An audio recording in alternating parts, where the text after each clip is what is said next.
as well. Thanks so much for coming. These are a really lovely highlight of the week, I think, on Thursday evening. And this evening, as well as Mark Vernon, who's always here, as you know, with his wit and wisdom, we have Roger Phillips. Could you say hello, Roger? Yes, hello. There he is. Now, Roger has just published his 49th book, and his first book was Wildflowers of Great Britain. And probably his most important and successful was Mushrooms and Other Fungi of Great Britain. His 49th book, the one he's just published, is called The Worldwide Forager. And he really is the don of mushrooms and foraging. And I know he doesn't look it, but he's 87. I think I bloody well do look it.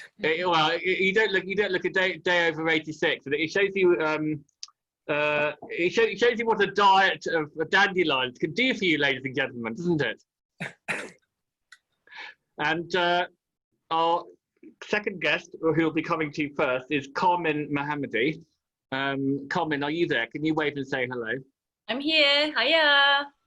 And Kamin's looking absolutely fantastic. You're in a flat in Florence, I think, aren't you? Yeah, you know that today I was meant to be teaching on your Florentine retreat. Yes, which was obviously but sadly here we are cancelled. instead, right? In the new world. In the new virtual world, yeah. And Carmen's written a brilliant piece on the Idler blog this week about walking around Florence right now, and actually the upsides of the city being sort of relatively tourist-free, because of course it's normally dominated by tourists. Carmen's the author of two books, The Cypress Tree, which is about her early childhood in Iran. She moved to London when she was 8 or 9, I think. Yep. And then more recently, or about 10 years ago, quit the rat race, so to speak, in London and moved to Florence and has been living there ever since, and has got married and is much happier than when you were working full-time in London in your high status, but quite stressful job, correct? Yes, correct. And also, Tom, I must point out it was by accident that I ended up here. So it was a very happy accident, but I would never have had the guts to pack up and leave on purpose. No, but you did have the guts, really, because you did it and you've written books about it, and the books have been enjoyed by large numbers of people. And Carmen's positive attitude to the world and life and living is totally infectious. And you can read her stuff, as I said, on the blog, and she's on an online course as well about living like an Italian, all the plus sides of it, because there are some downsides, I know, to this sort of Italian life. Now, we'll come back to you in a minute, Carmen. Mark, are you there? Yeah, hi there. Now, we love listening to your reflections on the weeks gone by, and this has been a massive, incredibly sad week, really. When you think about the sort of history of race relations, I pointed out today, you know, these arguments have been going on for 250 years. Is it capitalism to blame? You know, what's actually going on? Because each generation thinks they've kind of sourced it, and then everything seems to go backwards. Yeah, well, what I thought I could do is offer a sort of slightly different take and draw in the ancient element as well. And if you're into ancient philosophy, then, and you think of Africa, your mind immediately goes to St. Augustine and his mother, St. Monica, who I hope you can see behind me now. I mean, St. Augustine really did nothing less than launch the Western medieval world after the end, right at the end of antiquity. And he and Monica were really a kind of double act. He's second only to Plato and Aristotle in terms of ancient voices that impact us still now. And of course, he's born in Algeria, modern day Algeria, a place called Thagaste. He was a Berber, and then he became Bishop of Hippo, also in Algeria. And in fact, he was one of a series of African thinkers, particularly along the North African countries that were part of the Roman Empire. So they spoke Latin, and so became very significant in the West. The other really famous one is Apuleius, who's the author of The Golden Ass, which is this kind of riotous Latin novel. But just to give you some sense of how significant Augustine is, so he invented the soliloquy. He wrote dialogues with himself, you know, centuries before Hamlet was to being or not to being. Augustine was standing up and saying, I want to know God and soul, and then asking himself, nothing more? And he said, nothing at all. And then perhaps most famously of all, he invented the autobiography. If you want to read, any one book, I don't know if you can see this. Here we are, bingo. Some of Augustine's Confessions. If you want to read a book actually that reads almost as if it was written yesterday from the ancient world, St. Augustine's Confessions is the one. It contains his probably most famous quote, which is, give me chastity and restraint, but not yet. But it's this kind of soul's longing for life. And he concludes, it's a kind of prayer to God. You have made us for yourself, and our heart are restless until it rests in you. So he starts capturing some of the sense of restlessness which we still have to this day. He was a very great psychologist, which I think is one of the reasons why he feels so modern as well. His probably most famous comment in that domain is love and do what you will, by which he meant if you can work on what you want in life, then you can only do right, because then you will just love what is good in life as well. He wrote a lot about freedom of the will, which was still a relatively modern idea. It really came about in the Christian period, the idea that we have freedom of will. You won't find it in people like Plato and Aristotle. But he realized how difficult freedom of will is too. One of his quotes that is less well known, that I just looked up before, was, to many, total abstinence is easier than perfect moderation. So abstinence is easier than moderation. There's a lot of psychology in that. But he was a very compassionate thinker, I think. He advised not making a ladder of your vices when you try to trample them underfoot, which again is a rather wonderful image. Is if you constantly kind of chastise yourself and tell yourself you're wrong, you're bad, and then what you actually end up doing is making a ladder of your vices upon which your life kind of rises. He famously reflected on time. He said, time is the moving image of eternity, one of his best known quotes as well. And then when people like Einstein started asking about the nature of time, they turned back to Augustine. In modern physics, it's now known as the Bloch view of time. The idea that time is almost kind of in chunks like a film reel, and that we see it moving past us. That's the sort of modern way of putting time as the moving image of eternity.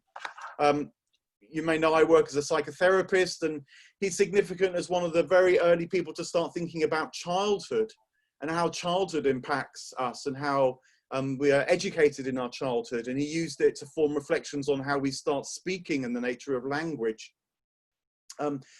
Moving into the political sphere, I mean, he really is one of these thinkers that just sets a whole agenda. He talked about original sin. He's said to have seeded the notion of original sin in the West, which perhaps many now would think are not one of his greatest ideas, especially if you're a Catholic.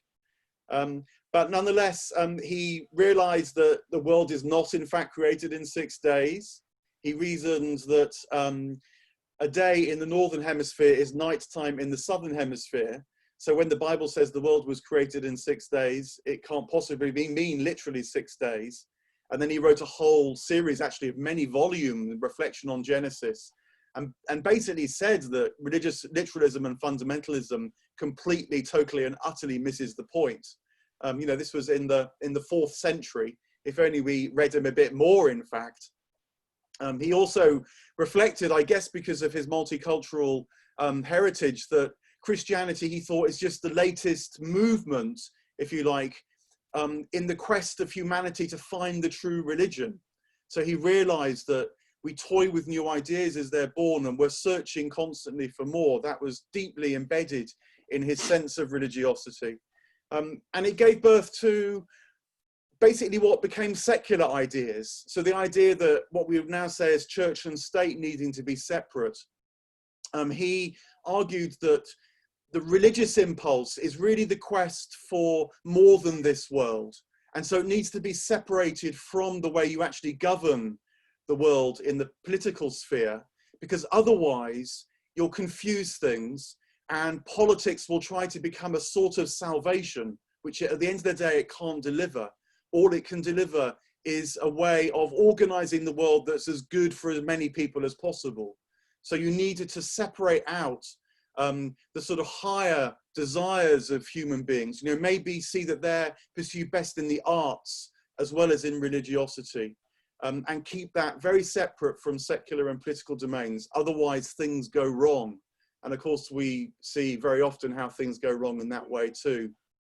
So, you know, on this day, I just thought it's good to remember St. Augustine when we're reading a lot of the negative tension, difficulty, the injustice, you know, the horrors of it all, the sheer horror of it all. Just to remember that Augustine is there right at the origins of much that's in our minds. Thinker from North Africa who, you know, gives us so much that's good and free and loving.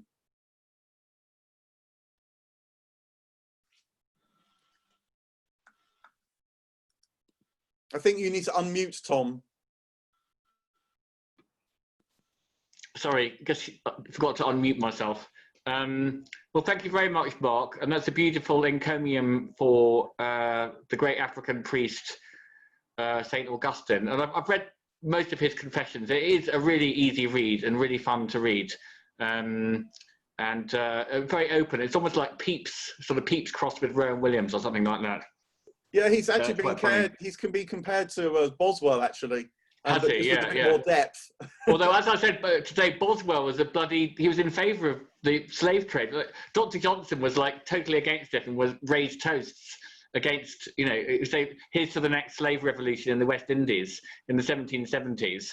And Boswell was one of these people who said, oh no, it's really good because they have a happier life once removed from Africa. So, Carmen, hi. Hi. You're unmuted, brilliant.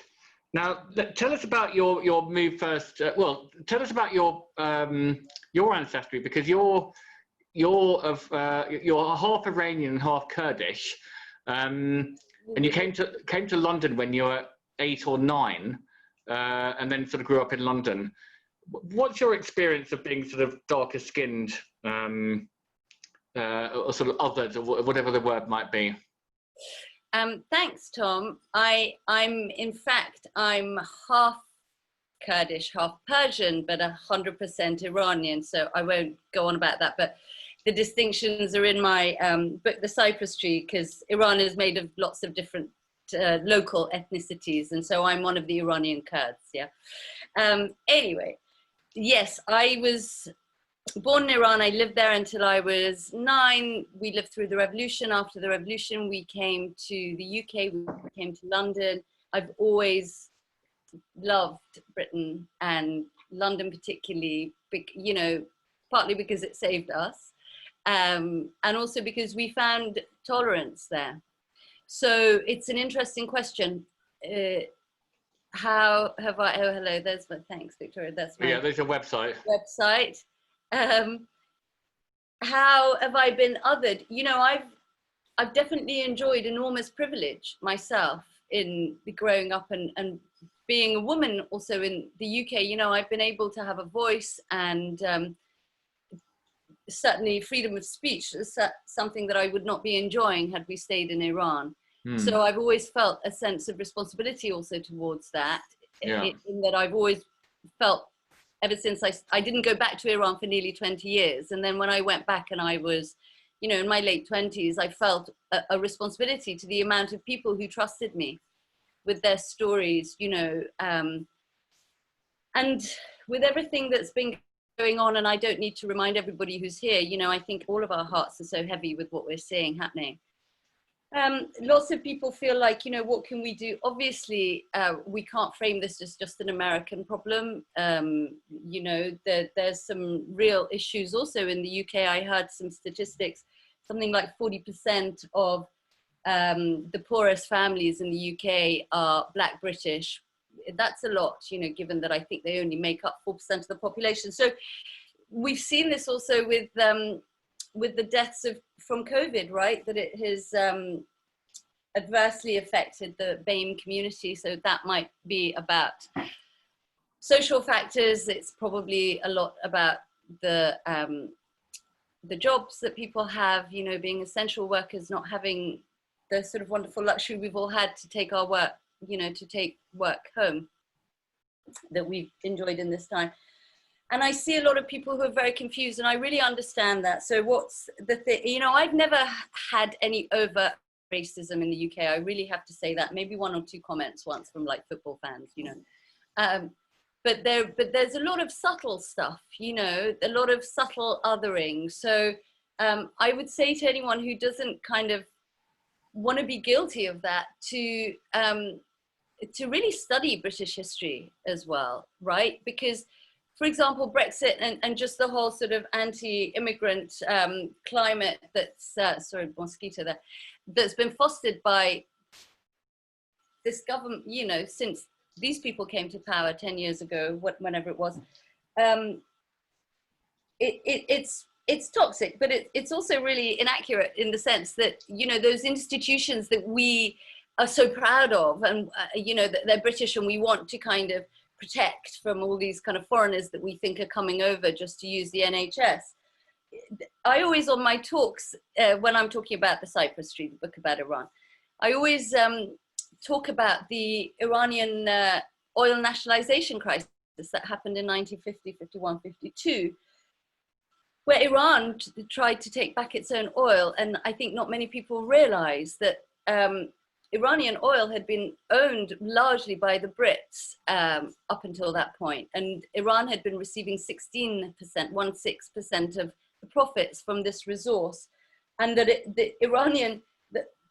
the UK profits in 1950 alone, in just 1 year, were more than Iran had made in the last 50 years. So when we're all feeling so proud and we want to protect the NHS and the welfare state, we really do need to remember that these institutions were set up after the war with the money of proceeds from likes of Iranian oil or tea from what was then Ceylon, or how many things can I name from India. So that's where that's where I think that something simple for people to do is just familiarize yourself with actual history, and understand why, you know, Britain is so great.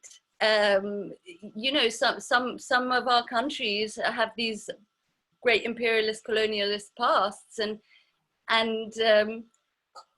that's sort of part of why we all enjoy such great wealth and wonderful lives, you know. So that's what I really want to say. I just want to say, you know, it's really hard to discount how interdependent we all are. Now, thank you, Kamin. And your first book was really about Iran, and your second book is all about Italy. Now, what was it like to move to Italy? Why did you fall in love with Italy? I suppose it was about 10 years ago. And what can we learn from Italy? But also, what's it been like for the Italians in lockdown? It must have been horrific, because they're the most sociable, out on the street people I could probably sort of think of. Yes, you're absolutely right, Tom. Yeah, I moved here 12 years ago. It was an accident. I was struggling to write The Cyprus Tree in London. And I came here, a great, wonderful person offered me this flat that I'm sitting in right now, funnily enough. And she said, You're in Florence right now, aren't you? Yeah, I'm in Florence right now. So I just came here for a couple of months just to work on that book, and I loved it, so I stayed. And what you're seeing now that Victoria is so kindly showing you is the cover of the book that actually, this my second book, which describes that first year that I had in Florence. That's the UK paperback cover. So yes, I was highly stressed out. I had, you know, I was at the top of the tree. I'd climbed the ladder. I'd reached all my ambitions. And it had just really made me super stressed out. And I was really sick, and I was suffering from all of the terrible effects of sustained long-term stress and what it does to the system. So I washed up here kind of by accident, and I just was charmed within days of being here. Everyone, I met everyone on my street. You know, there was always someone to kind of have coffee with. I didn't speak any Italian, but that doesn't matter at all in Italy. You know, if you're expressive and you have a big smile, then they welcome you with open arms. And Florence, I suppose, is like a giant village if you compare it to a city like London. You know, it has under 250,000 inhabitants. So yeah, I found that I love this lifestyle. I love the food. You know, I wax lyrical about going to the market, and actually how that connected me back to my childhood in Iran, and all of the similarities that I found between Italian culture and lifestyle and the Iranian one, you know, that I had grown up in. So I stayed, and I also I got well. You know, I tried, in terms of all the distressing kind of conditions that I had, I tried everything. You know, I tried all the fad diets, all the cut out this, whatever. And I came here and I ate pasta and pizza and I ate gelato every day. That was a mission, even though it was January. And I drank the odd glass of Chianti, and I went down 2 dress sizes. My skin cleared up. I stopped being depressed, you know. So the book is my attempt to kind of share that with people, but by telling stories rather than being a self-help book, because actually I did meet amazing characters and lots of things happened to me that you certainly did. I mean, there's some incredible stories in the book. You were pursued by sort of all sorts of Italian rogues who thought you quite liked them at the beginning, and then they just sort of vanished, didn't they? Quite literally. Yes. You know what, Tom? The funniest thing is, some of the best stories I had to cut because my editor said, no one is going to believe this. All right, so I promise you. Really? Well, so you can tell us now then. So I can't possibly remember. What were the stories that you had to cut because they were sort of like too crude or weird?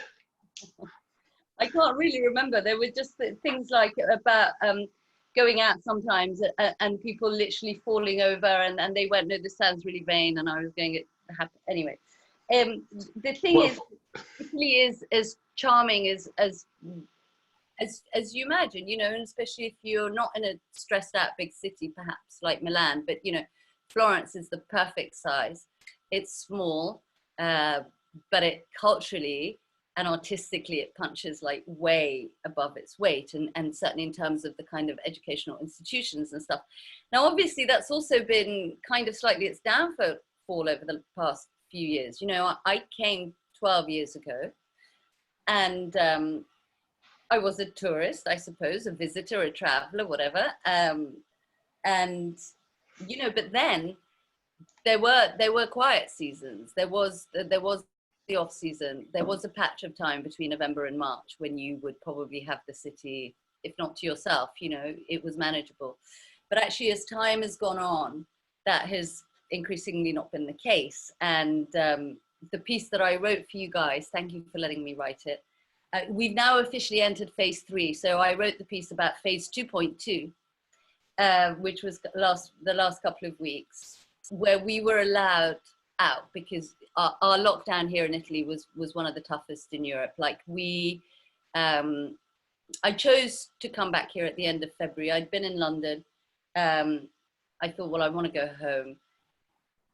It moved really quickly. I went from kind of self-isolating to there being red zones around Lombardy and stuff. And then suddenly overnight, we were all on lockdown, like the whole country. And this hadn't happened in Europe at that point. So it was quite bewildering. And every day there was a new decree. You know, within a few days, our movements were restricted kind of ever closer to home. You know, at the beginning it was you had to stay in. And then but parks were open, people were allowed to exercise, you know, all the stuff that I think, you know, the British lockdown has been like that, right? And then when people were sort of seen in parks walking cats and goldfish and bowls, I think that parks were also closed, and you know, you were not allowed to go further than 200 meters from your home. You weren't allowed to leave your kind of municipality, you know, it would be like your borough. It's like if you guys couldn't go out of Hammersmith, you know, go to the West End. So, and you know, these were all laws. There were only 3 reasons why you were allowed to be out and about. You had to auto-certify. The police were allowed to pull you up, and you had to be able to prove the reason why you were out. If not, it was a criminal offense. So, and you know, big fines. quite serious stuff. You know, we also saw pictures of helicopters chasing down sort of solitary people running on the beach. It was quite extreme. But there was the most extraordinary burst of solidarity and community. I was really lucky. We live in the middle of the country. We had the perfect setup. We were really rural. I could go walking in the hills. We've got lots of dogs. We've got a vegetable patch. We had the most beautiful spring come. You know, it's been a great season for it. But I did really I felt so much for, you know, everyone who was kind of stuck in their apartments in the city and were allowed out for 1 hour a day and could only literally walk around the block, you know. I didn't get to experience Florence in that time because it's not my comune, so I couldn't come here. But I was told by friends who did do the lockdown here that, I mean, at first we were just all crying. The newsreaders were crying, TV presenters were crying. I mean, everyone was it was the most kind of heartfelt outpouring of shocking grief and emotion. And it hit so hard here so quickly, you know, and I don't think any of us are ever going to forget the moment that we sat and we watched army trucks driving out of Bergamo at night to take away dead bodies because the crematoriums just couldn't, there was no room in So there was this extraordinary sense of, you know, trying to help each other. So in the city, people were, you know, there were baskets on every street. People would leave food, you know, everyone was trying to help people who couldn't pay rent. The city showed up, you know, it started giving food stamps, you know, the government, the state, the region, all sorts of things have happened to help people. But really, it was the community that was extraordinary. And I want to really shout out to our international community. You know, there's a big international community of kind of creative people in Florence. And our English language paper here called The Florentine did the most extraordinary job within about 2 days of lockdown. And I mean, think back, this was before any of us knew what Zoom was, yeah? Within 2 days of lockdown, they'd invented these, exactly what we're doing now. They'd invented these events online so that everybody had somewhere to go at 6 o'clock nearly every day. And they did workshops, they did wine tasting, they had consultations with hairdressers because we were all really upset about our quarantine hair. You know, they did amazing. And I've never felt as much a part of Italy, Tuscany, Florence, my community here, as I have in these weeks. And I'm really impressed with how Italy did the lockdown. I mean, you know, now it's getting messy again. But in the moment of absolute crisis and tragedy, you know, Giuseppe Conte was on TV every night. He was measured. He was kind of intimate, but he spoke directly to the nation, but he was firm, he was clear, he was measured. And, you know, what everyone said then was, Italy has found her heart. And I really? Yeah, I think we really felt that. And I think that we would like for that to stay the case, you know, because you can still see it, even though we're out and about now. There's this sense of everyone wanting to be kind to each other because you all know that you've been through something terrible. And you can sort of emerge stronger from that. I hope so, Tom. You know, obviously different people have had different experiences. Lots of people are still suffering. You know, I think in terms of the economic impact of it, we're probably just beginning to see the beginning of the suffering there.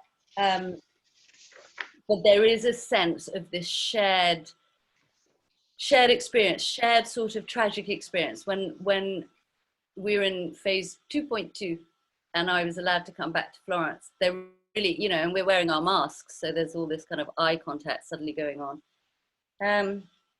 There was really this sense with everybody around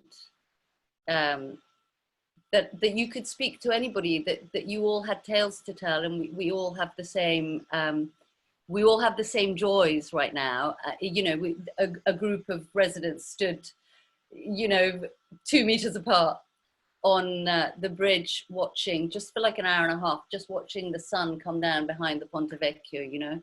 And it was so wonderful. First of all, because you don't get to do things like that in Florence ever. Yeah. You're mowed down by people in selfie sticks. But just the chat, you know. Let's Carmen, thanks so much. I'm just slightly aware that we've got 25 minutes and we would like to come on to Roger, but that's a really fascinating portrait of Italy over the last few weeks. Certainly we can't wait to get back out there. I hope our retreats will carry on in September or October. Inshallah. Thanks so much, and we'll come back in a minute. Now let's find Roger Phillips. Where are you? Are you there somewhere, sir?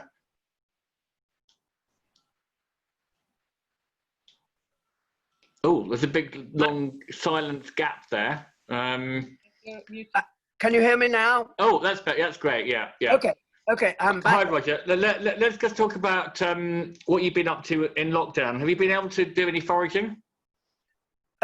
I live in a garden square in the middle of London, and it's been marvelous.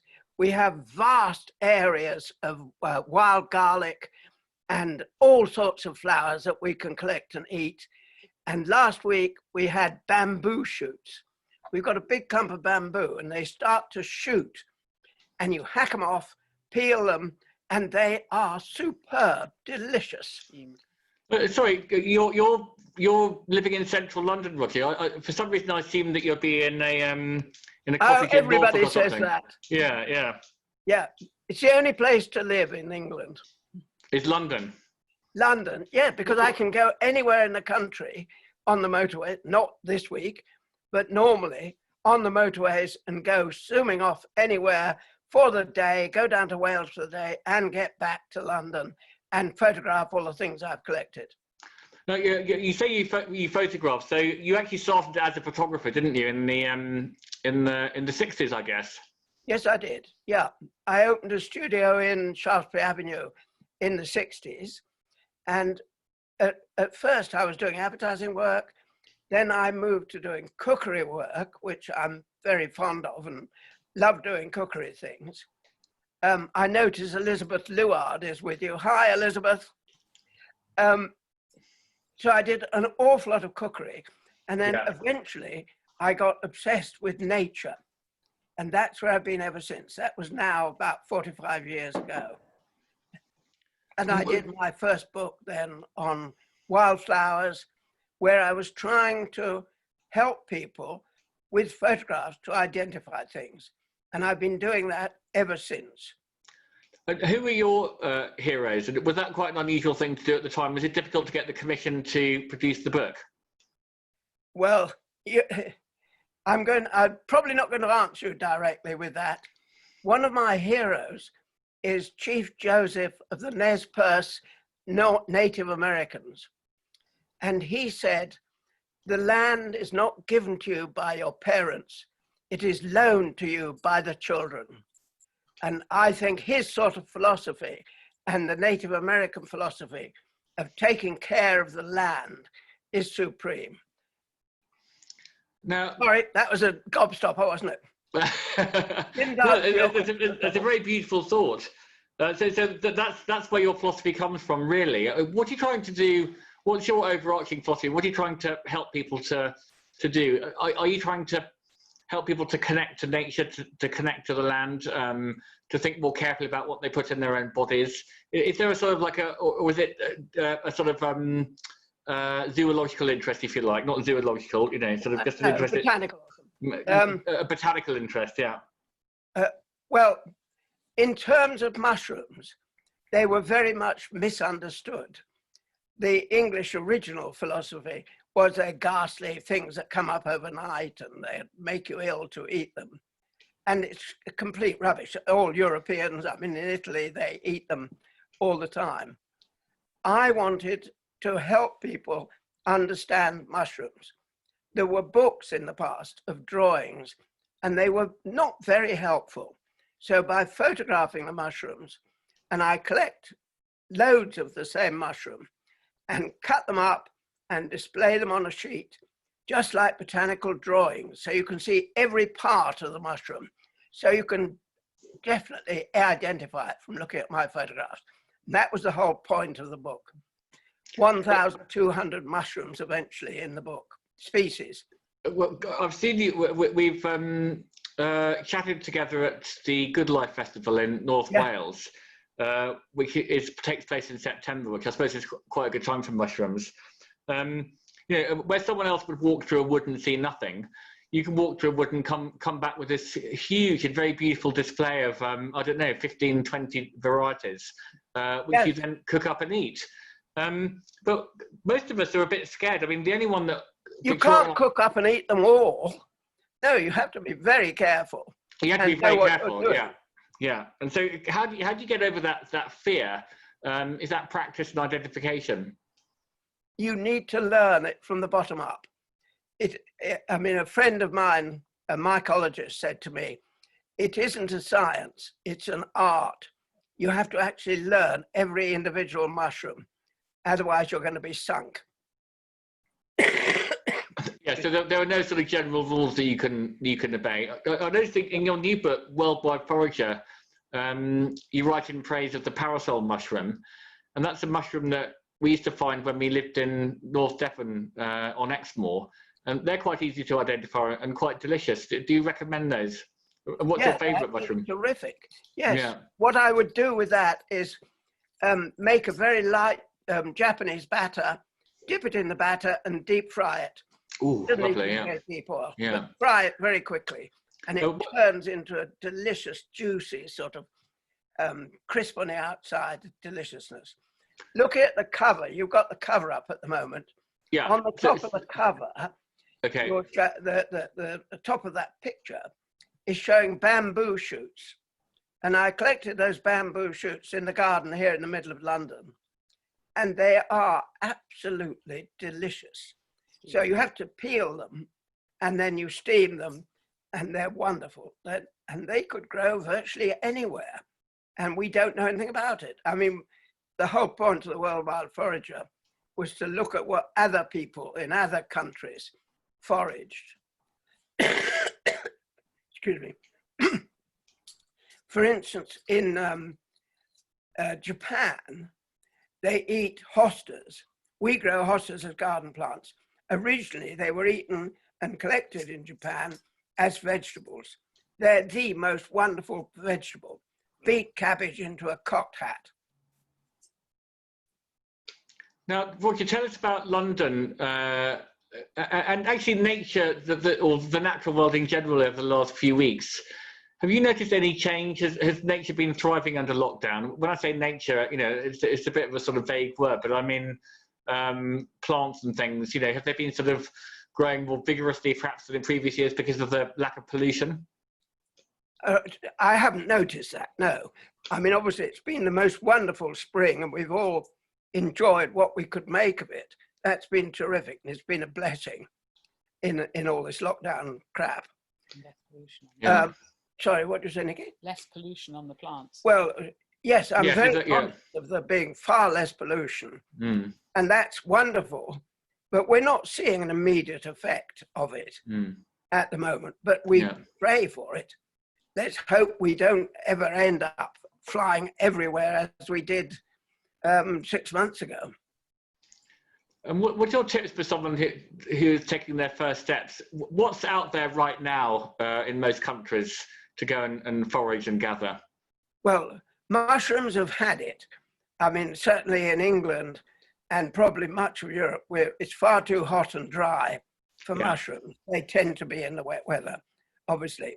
But at the moment, it's eating flowers and things like bamboo, things like hostas, but all sorts of wildflowers and cultivated flowers like pansies, hollyhocks are edible and very nice. Not to forget roses, for goodness sake, which are ubiquitous and absolutely stunning in salads because you get the scent as well. Really? A few petals, bung them in a salad. That sounds lovely. So you could, I didn't realize you could eat rose petals. Yes, you can. And they're really super. And you talk in the book, by the way, everyone, we've run some excerpts from Roger's latest book, which is his 49th book. He's now Did you say you're 87? I can't quite believe 87, it. yeah. 87. He's working on his 50th book right now, which is an autobiography. But let's talk about that in a second. But you also talk about tulips, and that's an interesting idea. I've never thought of the tulip as an edible flower. Yeah. But you say it's actually quite wonderful because it's like it's a cup. Obviously, the tulip is a cup-shaped flower. That means you can fill it with things. Well, I put a little recipe in the book, filling the cup of a tulip with prawns, and absolutely delicious. During the war in Holland, they ate the bulbs, and the bulbs are actually not very nice to eat. They aren't poisonous, but not terribly good to eat. But the flower petals are wonderful. And they look absolutely amazing on the salad. I mean, when you think about it, most of the flowers that we grow in gardens were grown in medieval monasteries all over the world. And they were grown as medicinal plants. That's what a monastery garden was, a store place for the medicinal plants. So our plants have developed, by and large, from these medicinal plants.